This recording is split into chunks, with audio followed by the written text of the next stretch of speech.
Hello, everybody. I'm your host, Crystal, and this is another edition of the 9 O'Clock Meltdown podcast. And over speakerphone, I have the extremely talented and wonderful, beautiful Marty Winkler. Hello. Hello, Crystal. That's a lot to live up to. Whatever. Marty, I have had you on the show before. That seems almost a decade ago now. I was going to say, I think it was a decade ago, honestly. Yeah, it's been quite a while.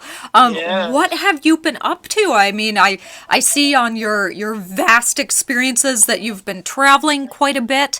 You're actress and vocal coach and entrepreneur and everything else under the sun. My husband and I moved from Bayshore, New York to Athens, Georgia in 2005. Mm-hmm. He had been here for 9 months on a National Arts Journalism Fellowship, and I came to visit him from Minneapolis, Minnesota, and the second time I came to visit him in March, it was early spring here, so I left 4 or 5 feet of snow in Minneapolis and came to daffodils blooming. Mm. And Athens is where REM and B-52s and a bunch of other bands are from. It's a great music town. Mm-hmm. And so I went downtown the morning after I flew in, and a guy walked out of Horton's drugstore and went, "Oh, what a beautiful morning." I said, yeah, this is my town. All right, and that sold it for you then. Oh, it's just, we came to make one more trip when we were living on Long Island. Noel was a TV critic for a long time. He wrote for the Star Tribune, and then his last gig as a journalist was writing for Newsday. Mm-hmm. And so we made one more trip here to make sure that we weren't viewing the town in the glow of the fellowship. Okay. And the entire time that I lived on Long Island, I couldn't get past sort of Long Island culture. Okay. This is my Long Island lady, okay? All right. Oh, look at her. She could be pretty. She has her own nails. Oh my God. And so I came to Athens on this trip, and there's a guy who runs around downtown, and he wears a bathrobe, cowboy boots, and a cowboy hat. Oh my gosh.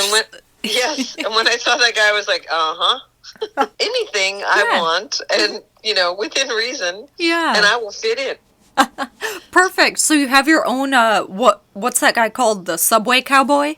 Yeah, exactly. Yeah.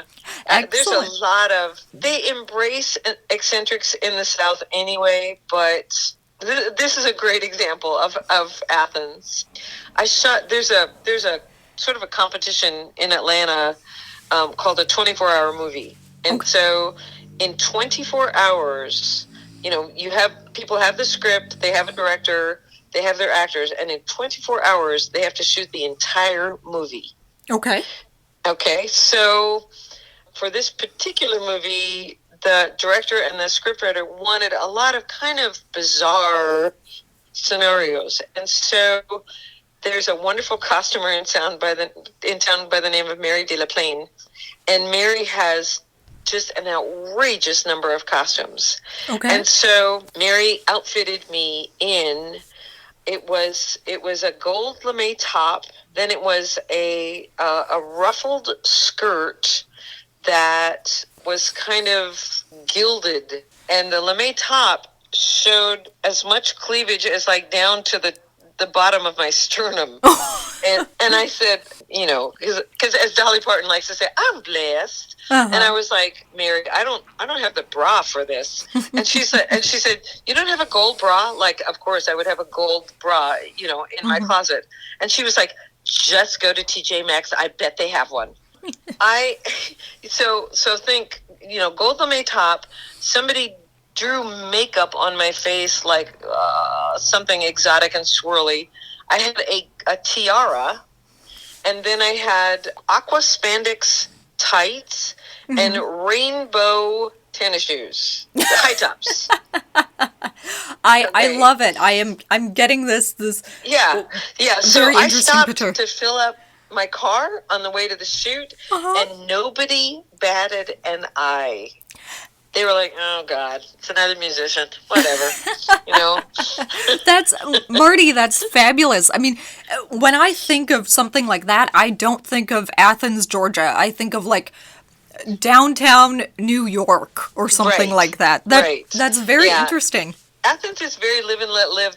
The story that Noel likes to tell, there's a vegetarian restaurant downtown that's very famous. It's called The Grit. And at The Grit, you can have people fresh, Baptist folks fresh out of church. And at the next table will be people that are, goth or punk or whatever. And it is not a big deal for them, for one table to say to the other, I'm sorry, y'all, could you please pass me the salt? It's very, when you go outside of Athens, it is less live and let live. But in Athens, it's kind of like, you know what? Everybody just needs to get along here. Right. That sounds fabulous. So, it is. Marty, was that a really big kind of shock for you or really big change moving from, the hubbub, the fast-paced, gotta go New York to Athens, Georgia? Or did it just really it open? was like, we joked about when we moved here, not only did we not move in town, but we moved onto into our friend's farmhouse on 90 acres of land. And we joked about, we need like what are those chambers that divers go through, a decompression chamber, because we were definitely coming from rush, fast talk, everything, to the part of the country that the way that I describe it is doon da doon da doon da doon da doon. It's like, and it was great because we made so much money on our Long Island house that we literally would not have had to work for a year when we got here. Wow. And we were out in the country, and out in the country, the biggest thing was there were still people that wanted to drive their big ass trucks too fast. But to get to the house that we moved into, you had to go across a covered bridge. Oh, that sounds beautiful. And so lots of beauty. And we also had no television. Oh. So my husband, who had covered television for 33 years, I thought he was going to lose it. Because he was like, we can only get PBS. No! I'm okay with that. Yeah. If we have to get one station, PBS would be the station I want to get. Fabulous. Big change. Yeah. Big change. Yeah, sounds like it. Marty, let's jump into your past a little bit. I know I've had you on the show before. You are more kind of like a jazz musician, but you're a vocalist, you're an actress, you're a coach as well. How did you get going on this vast experience that you have? Well, I started out because I had a scholarship to go to Hastings College in Nebraska, which has an amazing music education program. So I started out training classically, which is honestly, as a singer, when you train classically, you learn how to breathe. And that's probably the most important thing for any singer to know, how to breathe, how to support your voice.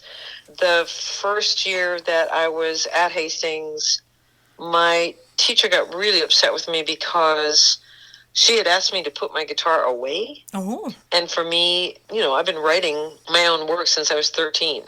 So telling me to put my guitar under the bed was sort of like, shoot your best friend. And fortunately, she went away for a month on interim. And I found out, my roommate told me that there was a contest in town. And so there was a contest on campus, I'm sorry.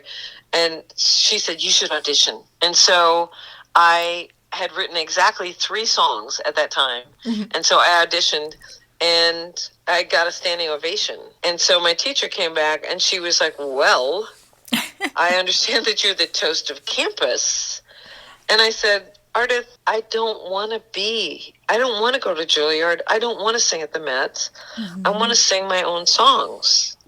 And she said, do you not know what you are? She said, you're a coloratura. And that's very rare. And I said, and I'm amazed that I had this much spine at 18. I said, I know what I want. And she was very disappointed. And So I left that. I went to the University of Nebraska for a year, and I was still in music education. And at the end of that year, I auditioned and got into a show in Ocala, Nebraska that was a country western show. Okay.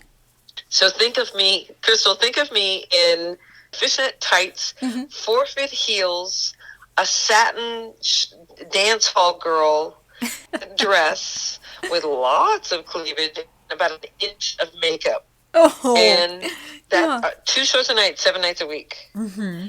But I made more money than I had ever made doing music. Mm-hmm.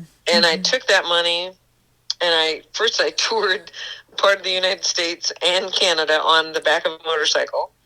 And then somebody else who had done the show had moved to New York. Mm-hmm. And I called her and said, I'm living in not a 1-bedroom, a 1-room, like a studio apartment with Dennis, and I'm going to kill him if I have to stay here in Michigan.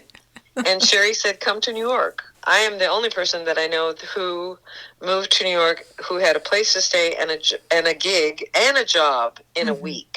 That first week, I went down to an open mic at a place called the Centerfold and did the open mic, and the woman gave me a gig. So I lived in New York for 7 years, and in those 7 years, I ended up working at the UN, and I met my first husband, who was a rock and roll guy, and I sang in his band. And we got married, and when I had my daughter, I was like, I am not raising my child in this town. So I moved to Minnesota because I had a sister who lived there, and I worked in the Twin Cities, and the man I call my first one, true love, had moved there first. And so he found me a place to stay. I had separated from my husband by then, and he found me, a really cool house to live in. And I mean, Crystal, I was paying $325 for a shotgun apartment in New York. Yeah. I moved into that house and paid $350 for a 3-bedroom house. Wow. Yeah.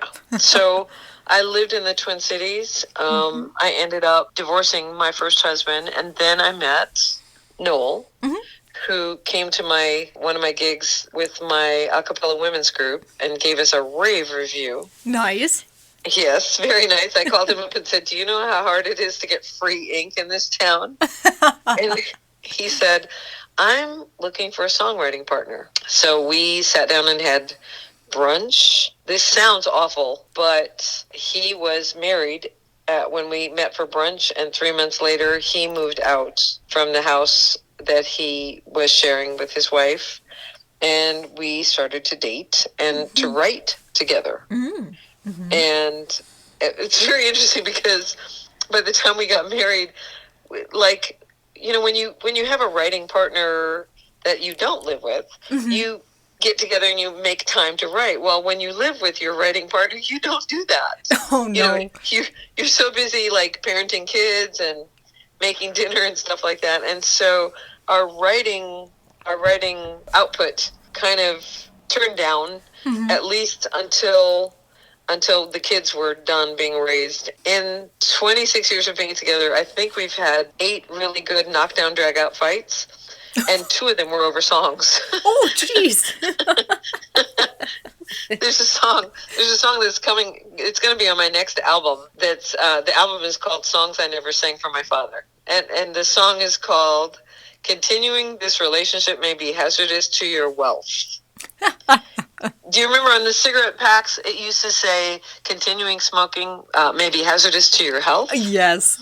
Okay. So the song, the chorus of the song goes, he says continuing this relationship may be hazardous to your wealth. It has been linked to definite lowered self-esteem. Our studies show this coronary entanglement to be directly hazardous to the furthering and attainment of your dreams. And Noel said, coronary entanglement, really? That's a lot of freaking syllables. And I said, so? And I said, I am singing with 2 other really gifted singers, and they're not having a problem with it, so they're not having a problem with it, so I'm not having a problem with it. Yeah. It's too many syllables. I'm like, it says what I want it to say. Mm-hmm. So, Marty, it kind of sounds like you really head spear these projects that you and your husband have going on. Is he more kind of the backbone to the project, while you're kind of more in the front? Well, there's a big complication that happened in 2010. Okay. Actually, I'm sorry, it happened in 2009. In 2009, I woke up at about, I don't know, 3 o'clock in the morning, and Noel was making these really odd sounds. And he's 10 years older than I am, and so my first thought was that he'd had a heart attack. And I turned on the light, and I said, honey, what's wrong? And he said, your lips are moving, but there's no sound. And he had already got up to, there was no sound. And he turned on the water to wash his hands, and there was no sound. And so he came back to bed, and he was talking to see if he could hear himself talk. Yeah. And I said, well, you had a really bad cold, so probably your ears are stuffed up. So let's just go back to bed, and let's see what happens. Yeah. And so we went back to bed, and we both laid in the dark, just going, no, this is bad, this is bad, this is bad. And his hearing one of his ears was pretty deaf already. Okay. And so we got up the next morning, and because Noel is Noel, he actually went to work, even though he couldn't hear. Oh, jeez. And he got to work, and he called me from work and said, it's okay, my hearing's back. And I said, thank God. And then he came home that night, and we were watching the news, and he turned, and he said, it's gone again. So his brother is an audiologist, and when I called Tim to say, Tim, we've got a big problem here, Tim said, you have 2 weeks to get him to a specialist. Well, the only specialist that we knew that he had any sort of history with was in Amsterdam at the time. And by the time Dr. Steenerson came back, Noel's hearing was completely gone. Oh, no. Yeah. And his diagnosis is autoimmune ear disease, which is a fancy way of saying I don't know. Oh, okay. Their speculation is that he had a virus or something of that nature that his body sort of attacked itself. So in 2010, he, after lots of different kinds of treatment, he had a cochlear implant. Okay. And the cochlear implant was misimplanted. Oh. So that 3 years later, after fighting tooth and nail with Blue Cross Blue Shield, we had to fly out to California to see the number 5 guy in the world for cochlear implants.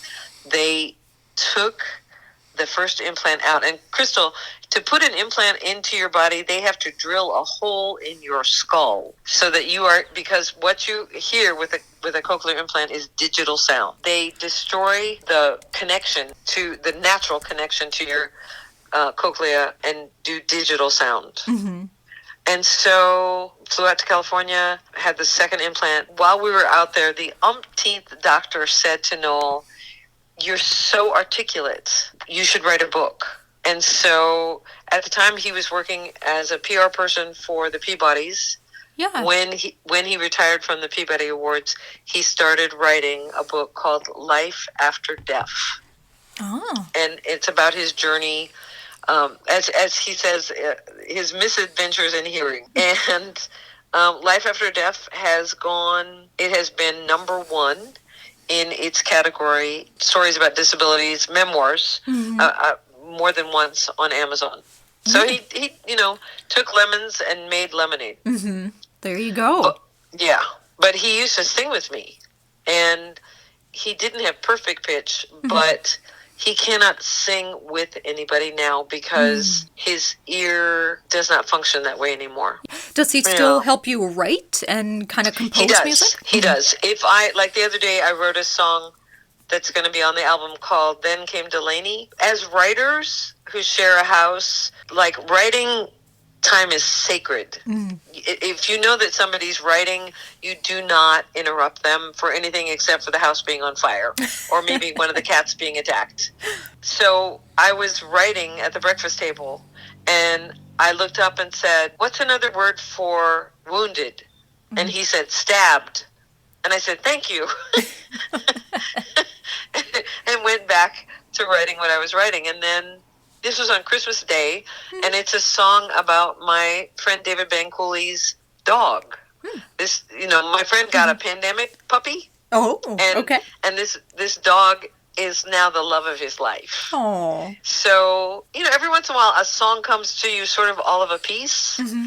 And so I had the conversation with David at 7 a.m. on Christmas Day. I called to wish him Merry Christmas. He told me about the dog and how much he loves the dog and how the dog has transformed his life. Yeah. And so at 10 o'clock, I sat down at the piano, called him back and said, David, check it out, and sang the song to him. And he said, Holy God, you wrote that between 7 and 10? And I said, I did. And he said, this is one of the best Christmas presents I have ever gotten. Oh, fabulous. Yeah, yeah. And it's the song is kind of an earworm because the chorus is just, and then came Delaney, then came Delaney, then came Delaney, then came Delaney. And it's kind of, if it's done over and over, it's kind of hypnotic.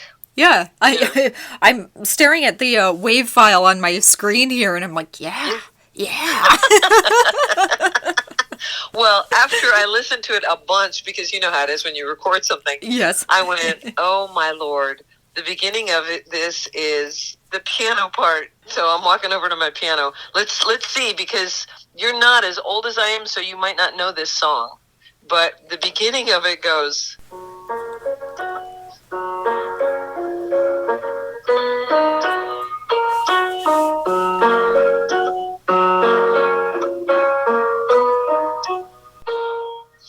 So that's also this first chord. It's as time goes by, I realize. It's the beginning of Color My World. Oh. Which is a song that I loved to slow dance through to when I was in high school. Yeah. So, we still unconsciously, at the time I was like, part of this feels really familiar. So I probably stole it from something. But the second chord in Color My World is not B flat. So there you I'm go. good. Okay, Yeah. good. Good. It's not stealing, it's borrowing. Yes, exactly. And everybody borrows. Come on. Exactly. Good art is stolen, basically. Well, it's a mishmash. Lifted. Just don't steal from one person a lot. Right. Because then you'll get in trouble. Exactly. Just borrow snippets. Yes. Fabulous, Marty, fabulous. Marty, something I wanted to ask you as well, just in the course of our interview here, I'm amazed at kind of how open you are and how personal your stories kind of seem to be at times. Was that something that you've cultivated over time, or is that just you wanting to share your experiences with the world? Sometime, and this is because sometimes I think for a young person, I grew up in a family of 14 kids, and my mom was a poet, and my sister was a poet, so writing didn't seem foreign at all to me. It seemed like a logical thing to do. And I will say, when I wrote my first song was a very precious, very innocent song called Sunshine After the Rain. And when I finally was brave enough to play it for my mom, and it was 3 chords, my mom just looked at me and she said, "Where did you come from?" Oh. And I was like, "Well, you, duh." And she was like, "No, how do you do that? How do you," she said, "I know how you write a poem. How do you set a poem to music?" And I was like, well, it just seems logical to me. But sometime in late 70s and early 80s, I was listening. I grew up kind of surrounded by country music, and country music can be pretty raw and pretty soap opera-y. Yes. And it's full of, as all pop music is, songs like, I can't live if living is without you. And I was like, no, I am not going to write codependent, I will die if you leave me songs. I'm going to try and write healthy love songs. Because the fact of the matter is, that I am, like most of the women in my family, a strong Winkler woman. This idea that if you walk out of the door, I'm going to collapse. No. Mm-hmm. No. I will cry big gobby tears, and then I will get up off the floor and go, bite my butt. So is where I'm coming from. But I have to say this too. Joan Armatrading makes a great point. Joan said in an interview, somebody said, God, your songs are so full of pathos and crises and survival and stuff. Mm-hmm. And she said, one of the things I don't like about being successful is that I can no longer go to a coffee shop and just overhear conversation, because that's how she got a lot of her material. Just listening to the conversations that people would have in London or New York or in big cities. People will have the most intimate conversations right in the next booth to you. Mm-hmm. Mm-hmm. And of course now, when everybody's got a cell phone, plunked into their ear, I mean, sometimes I'm just astonished at what people will say in the grocery store. You're walking down the aisle trying to find the pesto, and you'll hear some woman, especially a young woman, say, "He's leaving me for another guy. I just don't understand how could he leave me for? I could understand if he left me for another girl in my sorority, but he's leaving me for another guy." And I'm like, oh my God, does she not realize that she's having this conversation in the middle of Kroger? But apparently she doesn't. And then of course, I'm like, how can I turn this into material? Right. This is good stuff. Mm-hmm. Right. Yeah, Marty, I can attest to that. I've spent many a night sitting in a coffee shop just listening to people, and it's kind of astonishing what you kind of overhear and what's kind of said around you. And actually, that is where we met. We met in a coffee shop. You were out on tour, and you played the Amazing Grace Cafe. Yeah, that's right. I remember being so captivated with your voice and how you emoted emotion and things like that. And it was so fabulous to talk to you afterwards. You're just like this ball of energy and light. And thank you. Yes, that's really sweet. And you were really sweet. You were sharing your story to me in between your sets, and yes, it was a lot to digest. Well, some people say that I'm too much, but I like to think that I'm just enough. Yeah, there you go. My mom, my little mom, who's gone on to her great reward, she had no filter. Mm-hmm. She would tell you anything, and I mean that sometimes it was great, and sometimes it was like, oh my God. But the thing about her was she was so naturally curious, and I am too. Mm-hmm. And Noel has said to me more than once, he was a reporter for a long time. Yeah. He said, you will ask anybody anything. And he said, people tell you the most outrageous things because they know that you are genuinely curious and that you're not judgmental. So one time I had this guy tell me that he had done something really awful that had landed him in jail. Mm-hmm. And I was like, wow, okay. And I'm thinking to myself, wow, I've been letting this guy give me a ride home from work every night. Yee. Oh. And then I just thought about it, and I thought, he's actually a really nice guy. Mm-hmm. So if he had this major screw up in his life, he went to jail and he did his time. He's actually one of the most Christian people that I know. He goes to church every Sunday now and everything like that. And I was like, I'm not going to, I turned to him and said, well, you've given me a ride home, in Minnesota, so I didn't have to take the bus in the snow. I said, you've given me a ride home for weeks and weeks and weeks, and I'm not going to stop doing that. And he said, man, I love your generation. And I thought to myself, it's not my generation as much as it is. I take people at face value, and I'm like, it's not that I'm not mistrustful if the energy is not what it should be.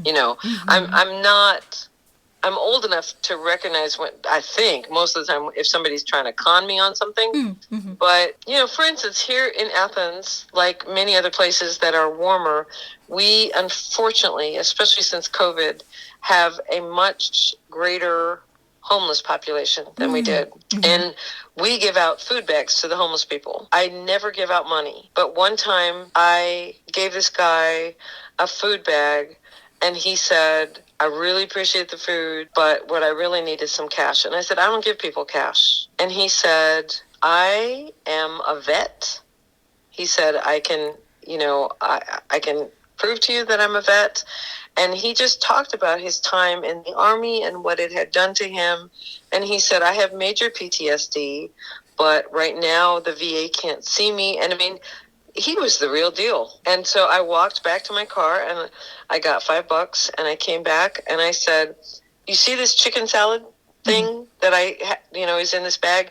You can walk to the dollar store and you can buy those for $1. And he said, and that's exactly what I'm going to do. That's the only time I've ever given anybody money. Mm-hmm. But I knew he was the real deal. I mean, not only did he tell me this story, but it's like he still had his fatigue jacket on. I mean, mm-hmm. I was just like, man, this is wrong. Mm-hmm. This is so wrong. Mm-hmm. So I would say at this point in time, my radar is pretty good.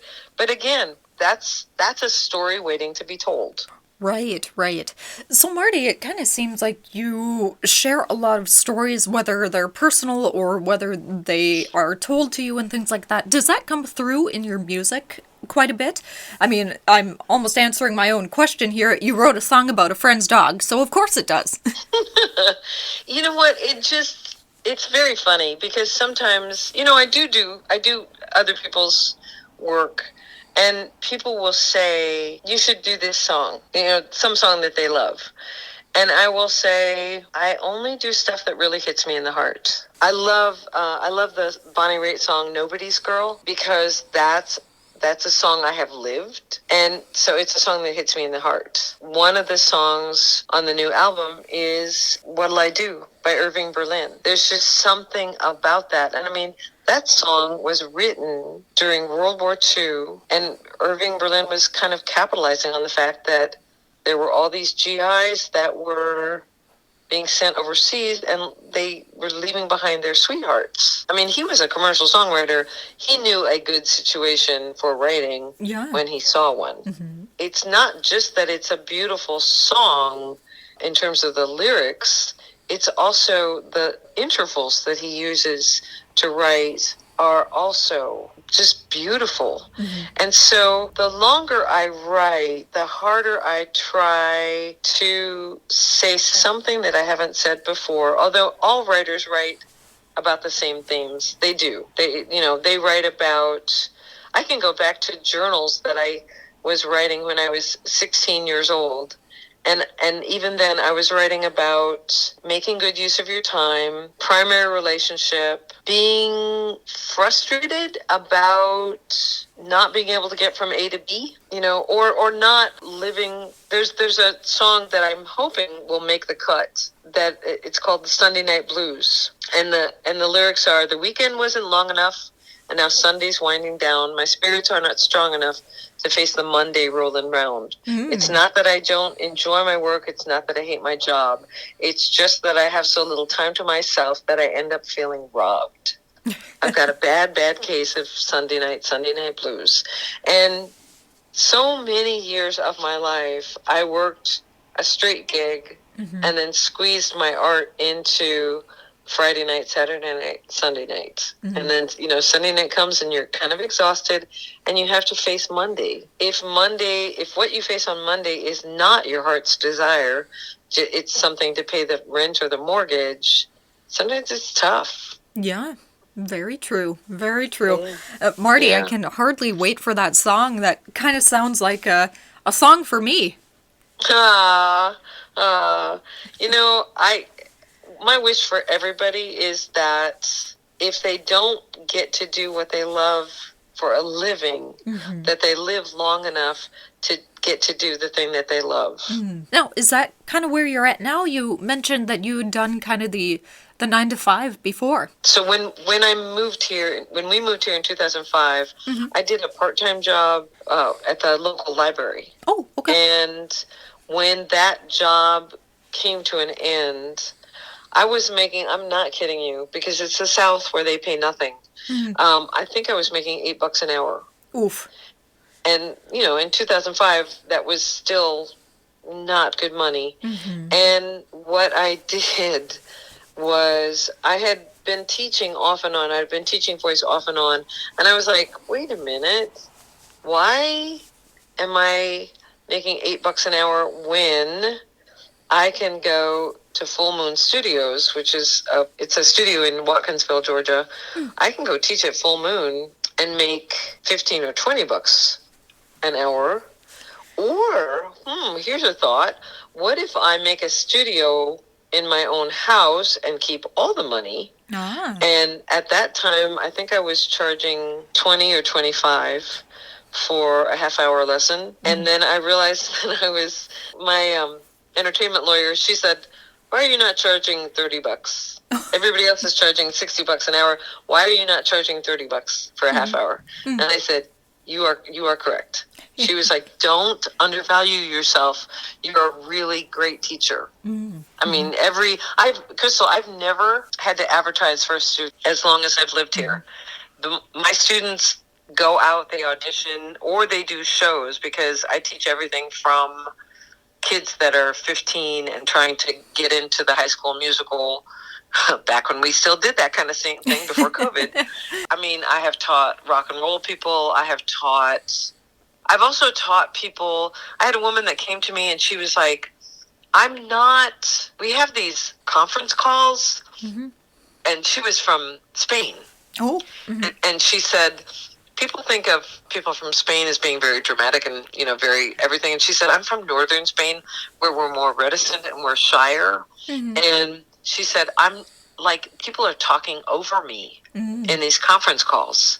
And I need to figure out a way to have that not happen. And I said, okay, so let's do some voice work. And about halfway through her tenure with me, I said, you know what I'm looking for? I'm looking for the voice that you use to shout at your kids. And she was like, oh, I can do that. I said, I know you can. You might be from northern Spain, but everybody can, bark at their kids. Right. And I said, you need to bring some of that bark at your kids' voice into your conference calls. And it was great for her. It's like, in my vocal coaching, there's a little bit of therapy where, especially with women, because in our culture, we are more and more outspoken. I mean, Kamala Harris, yes. We are more and more outspoken all the time, but there is still a faction of American female that lays back or accommodates, and part of my function as somebody who is mentoring younger women is to say, don't do that.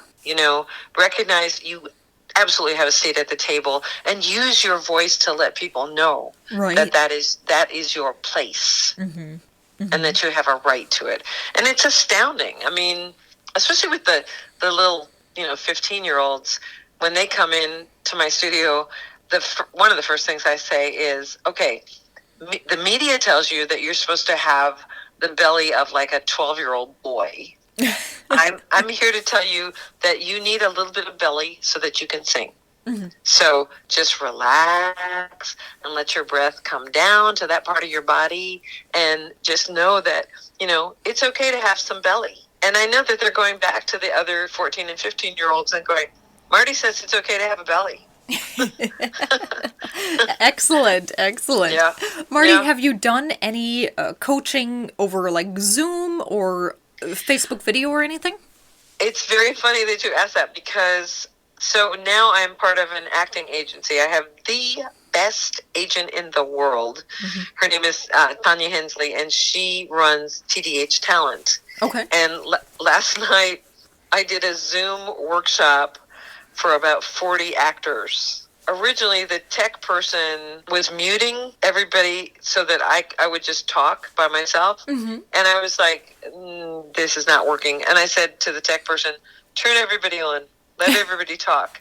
Well, it's dangerous to let 40 actors it's okay to talk. Oh. So there was like this cacophony of, actors doing the exercises. And when it turned into like a little too much of a circus, I said, okay, turn them back off. And then I was like, okay, you guys, seriously, if you're going to learn from this workshop, I'm happy to have you respond, but unmute yourself one at a time so that you can ask me the questions that you want to ask me. And it was fun. It was really fun. It's more fun to do it in person, because in person I can see what somebody's body is doing. I can reach out and say, you're tensing the back of your throat, or you're not standing in a way that supports your spine so that you can, have your breath go along your spine. The reality is that we are doing so much of what we do now via Zoom or FaceTime, or we have to accommodate the fact that it is not super safe right now to hang out with anybody but your pod without masks. Right. Marty, if someone's interested in reaching out to you for maybe some vocal lessons or some acting lessons, how can they do that? So I have a website, and it is www.martywinkler, Marty with a Y, martywinkleractingmusic.com. All right, excellent. Marty, how has COVID really impacted you at all? Are you taking more time to write, or is the album kind of been pushed back a little bit? How has that affected you? As far as the album, Noel started cutting an album in 2009, got 3 tracks done, and then had to stop because of his hearing. So he spent 2019 writing his book, and we spent 2020 finishing that album with some amazing local talent. Fabulous.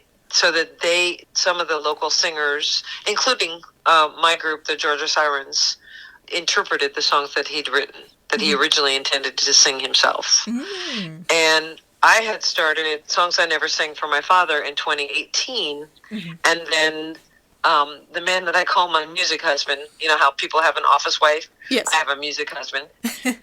Michael C. Steele got cancer. Oh.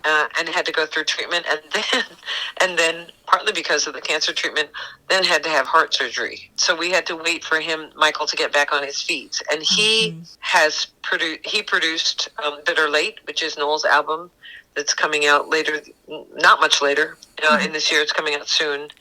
He produced Bitter Late, and Michael and I have 8 songs finished, and some of them are even mastered on Songs I Never Sang for My Father, because Michael and Melissa were our first neighbors when we moved to Georgia, and we see them enough, and they are isolated. They live 20 minutes outside of town. Okay. So they are not having a ton of exposure. And we have not been careless when we've had Andy Stanley came in and played violin in another room, kept his mask on the whole time that he talked to us, but, did his thing in another room in Michael's house. Same thing with Karen Bergman, who played cello. When we went to Lee Davis's studio in Maysville, Georgia, everybody had a mask on, except, when Lee is in a room by himself, he can take the mask off. Like everybody else, we have found creative solutions to getting the music done. But Marty, it's so good to hear from you. I am so glad that things are going well for you and Noel, and it sounds like you guys have tandem albums coming out soon. Are those going to be available in hard copy or digital? Both. We're going to do a small run of hard copy just because that's what our generation likes. And then when I released These Are the Ornaments, that was my first digital release, and it felt kind of weird. I ran off, I think, 100 copies myself, just because I knew that people would ask for them at shows. But it was weird to do a digital album. It felt very strange not to have you're used to having like 500 CDs in your guest bedroom when you're doing for me. And I know that a lot of younger musicians that I know, they don't do a hard copy at all. Mm-hmm. Because, their generation is more streaming and so on and so on. But I still like, having a physical CD. We still have albums. We still have LPs upstairs. Mm-hmm. We have boxes and boxes of cassettes. I mean, we've got music in every form in this house. Excellent. Kind of sounds like my apartment, actually. Yeah. Marty, thank you so much for taking time out of your schedule to talk with me and the wider world, share your experiences, share your music, and share your wisdom. Thank you so much. Crystal, thank you so much. This was just a pleasure. All right, excellent. We'll chat soon. Okay, honey. Thanks so much. Yep, have a good night. You too. Bye. Bye-bye.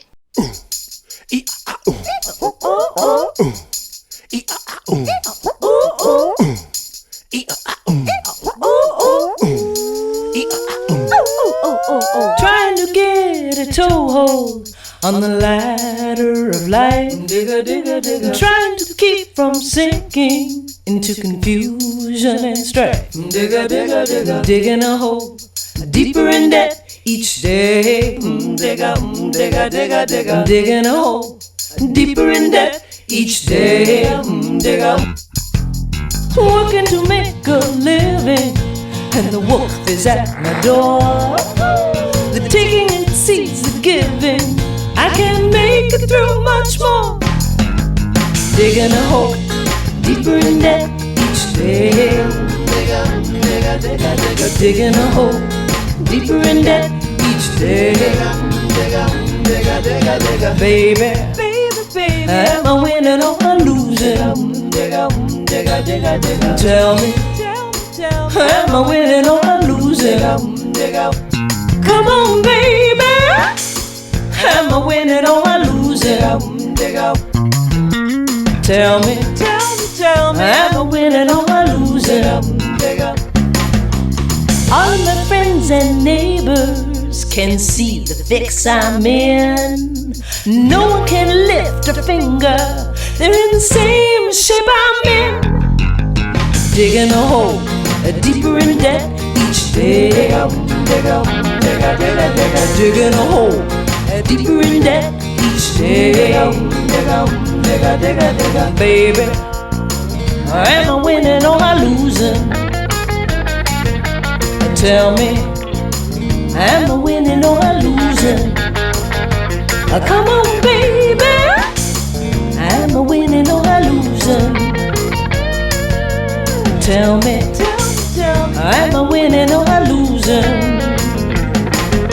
Somebody tell me what I'm doing wrong. Somebody tell me what I'm doing wrong. Somebody tell me what I'm doing wrong. Oh, somebody tell me what I'm doing wrong.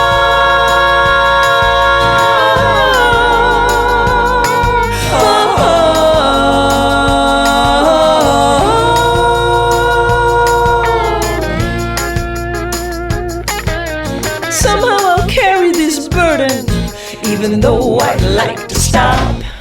'Cause no one and nothing can keep me from making it to the top. Digging a hole deeper in debt each day. Digging a hole deeper in debt each day. Digging a hole deeper in debt each day. Digging a hole deeper in debt each day.